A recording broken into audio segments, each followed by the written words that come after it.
Welcome, YouTube. Hey, it's been a long time, guys, a very long time. Anyways, little update. We moved from the Boise, Idaho area to the metro Atlanta area. As many of you probably heard through my other videos, as Fantasy was dead up there. None of the local game stores pushed Fantasy, therefore we didn't have any. Well, down here in Atlanta, there's a game store that the biggest game played, you'll never guess, Fantasy. It has more people playing it regularly than War Machine and 40K. That is so refreshing to find a game store where the owner and the employees actually push that game. Anyways, this is going to be a new series on how to play 8th edition Warhammer. You guys that have been playing for a while, you probably will find these videos boring, but I've had a lot of people interested in them, and there's people at my local gaming store that are new that hopefully this series will help them out also. And as you can see in front of me, these guys right here, Empire, as if you guys didn't know, it was just released, or there's pictures up. I don't know if you can see it, but this is off the website. This looks like the next book, and they're taking orders this weekend. So Empire is up next. There's the Griffin Cav. Anyways, if you search the internet, you can find them. There's the new War Wagon. I mean, I'm not War Wagon, but War Altar. I plan on getting that. Yes, I do have an Empire army.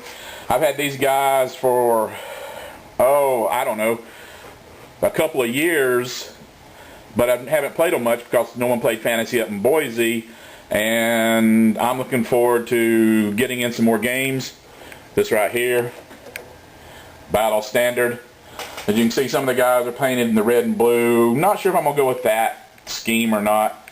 But anyways, let's get on to how to play Fantasy. This will be sort of a short video. It's going to be army composition and selection. Okay guys, the first thing you're going to need to play Warhammer Fantasy, this right here, you're going to need an 8th edition rule book.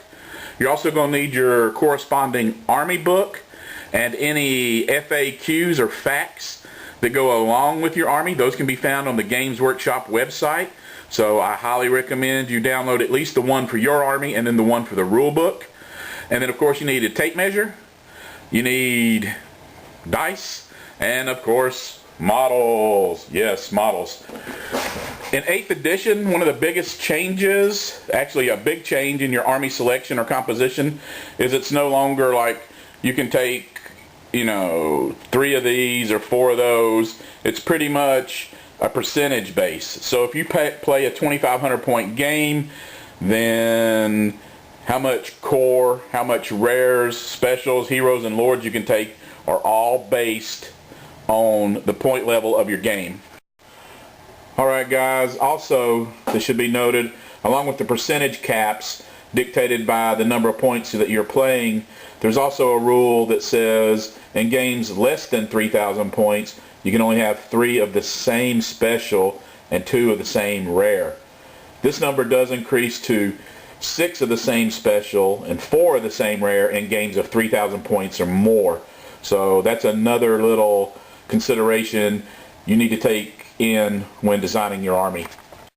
Alright, let's talk about your general.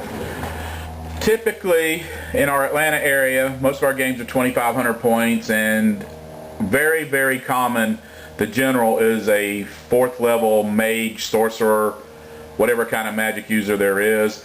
With magic being as powerful as it is in this edition, magic users as generals are a very good choice. And typically the only difference, yes, a fighty lord can kill more things, but you're only usually giving up 1 leadership difference between a fighty lord level character and a wizard type character.